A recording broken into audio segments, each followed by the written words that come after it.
بسم اللہ الرحمن الرحیم۔ السلام علیکم۔ ایک مرتبہ سلطان محمود غزنوی نے ایاز سے وعدہ کیا کہ میں تجھے اپنا لباس پہنا کر اپنی جگہ بٹھا دوں گا اور تیرا لباس پہن کر خود غلام کی جگہ لے لوں گا۔ چنانچہ جس وقت سلطان محمود غزنوی حضرت ابوالحسن رحمۃ اللہ تعالیٰ علیہ سے ملاقات کی نیت سے خرقان پہنچا تو قاصد سے کہا کہ حضرت ابوالحسن رحمۃ اللہ تعالیٰ علیہ سے یہ کہہ دینا کہ میں صرف آپ سے ملاقات کی غرض سے حاضر ہوا ہوں، لہٰذا آپ زحمت فرما کر میرے خیمے تک تشریف لے آئیں، اور اگر وہ آنے سے انکار کریں تو یہ آیت تلاوت کر دینا: اطیعوا اللہ و اطیعوا الرسول و اولی الامر منکم۔ اللہ اور اس کے رسول صلی اللہ علیہ وآلہ وسلم کی اطاعت کے ساتھ اپنی قوم کے حاکم کی بھی اطاعت کرتے رہو۔ چنانچہ قاصد نے آپ کو جب پیغام پہنچایا تو آپ نے معذرت طلب کی، جس پر قاصد نے مذکورہ بالا آیت تلاوت کی۔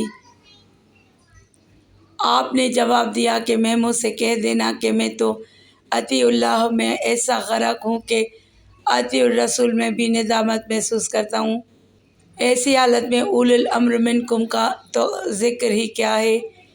یہ قول جس وقت قاصد نے سلطان محمود غزنوی کو سنایا تو اس نے کہا کہ میں تو انہیں معمولی قسم کا صوفی تصور کرتا تھا، لیکن معلوم ہوا کہ وہ تو بہت ہی کامل بزرگ ہیں، لہٰذا ہم خود ہی ان کی زیارت کے لیے حاضر ہوں گے۔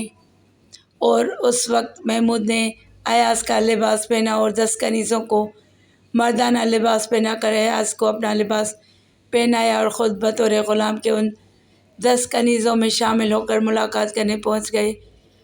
آپ نے اس کے سلام کا جواب تو دے دیا، لیکن تعظیم کے لیے کھڑے نہیں ہوئے، اور محمود جو غلام کے لباس میں ملبوس تھا اس کی طرف تو متوجہ ہو گئے، لیکن ایاز جو شاہانہ لباس میں تھا اس کی جانب قطعی توجہ نہیں دی۔ اور جب محمود نے پوچھا کہ آپ نے بادشاہ کی تعظیم کیوں نہیں کی تو آپ نے فرمایا کہ یہ سب کچھ ایک فریب ہے۔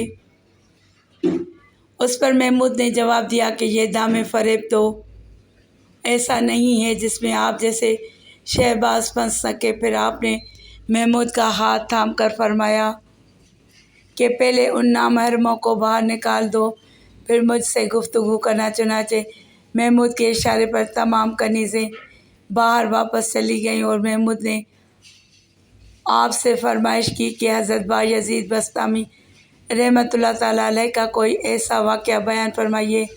آپ نے فرمایا کہ حضرت بایزید رحمۃ اللہ تعالیٰ علیہ کا قول یہ تھا کہ جس نے میری زیارت کر لی اس کو بدبختی سے نجات حاصل ہو گئی۔ اس پر محمود نے پوچھا کہ کیا ان کا مرتبہ حضور نبی کریم صلی اللہ علیہ وآلہ وسلم سے بھی زیادہ بلند تھا، اس لیے کہ حضور نبی کریم صلی اللہ علیہ وآلہ وسلم کو ابو جہل و ابو لہب جیسے منکرین نے دیکھا، پھر بھی ان کی بدبختی دور نہ ہو سکی۔ آپ نے فرمایا کہ اے محمود، ادب کو ملحوظ رکھتے ہوئے اپنی ولایت میں تصرف نہ کرو، کیونکہ حضور نبی کریم صلی اللہ علیہ وآلہ وسلم کو خلفائے اربعہ اور دیگر صحابہ کے سوا کسی نے نہیں دیکھا، جس کی دلیل یہ آیت مبارک ہے۔ ترجمہ: اے نبی کریم صلی اللہ علیہ وآلہ وسلم، آپ ان کو دیکھتے ہیں جو آپ کی جانب نظر کرتے ہیں، حالانکہ وہ آپ کو نہیں دیکھ سکتے۔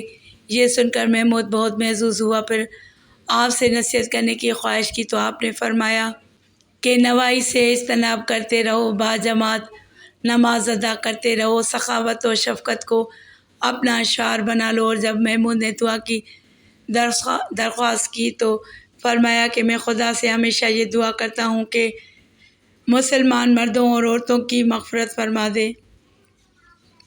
پھر جب محمود نے عرض کیا کہ میرے لیے مخصوص دعا فرمائیے تو آپ نے کہا کہ اے محمود، تیری عاقبت محمود ہے۔ اور جب محمود نے اشرفیوں کا ایک تھیلا آپ کی خدمت میں پیش کیا تو آپ نے جو کی خشک ٹکیا اس کے سامنے رکھ کر حکم دیا کہ اس کو کھاؤ۔ چنانچہ محمود نے جب توڑ کر منہ میں رکھا اور دیر تک چبانے کے باوجود بھی جب حلق سے نہ اترا تو آپ نے فرمایا کہ شاید نوالا تمہارے حلق میں اٹکا ہے۔ اس نے کہا ہاں، تو فرمایا کہ تمہاری یہ خواہش ہے کہ اشرفیوں کا یہ تھیلا اسی طرح میرے حلق میں بھی اٹک جائے، لہٰذا اس کو واپس لے لو، کیونکہ میں دنیاوی دولت کو طلاق دے چکا ہوں۔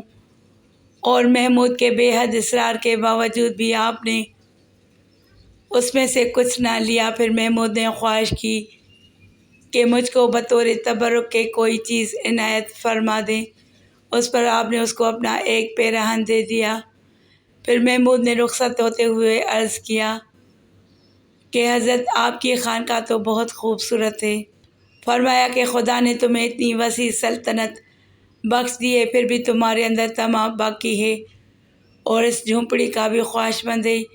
یہ سن کر اس کو بے حد ندامت ہوئی، اور جب وہ رخصت ہونے لگا تو آپ تعظیم کے لیے کھڑے ہو گئے۔ اس نے پوچھا کہ میری آمد کے وقت تو آپ نے تعظیم نہیں کی، پھر اب کیوں کھڑے ہو گئے؟ فرمایا کہ اس وقت تمہارے اندر شاہی تکبر موجود تھا اور میرا امتحان لینے آئے تھے، لیکن اب عاجزی اور درویشی کی حالت میں واپس جا رہے ہو۔ چنانچہ اس کے بعد سلطان محمود غزنوی رخصت ہو گئے۔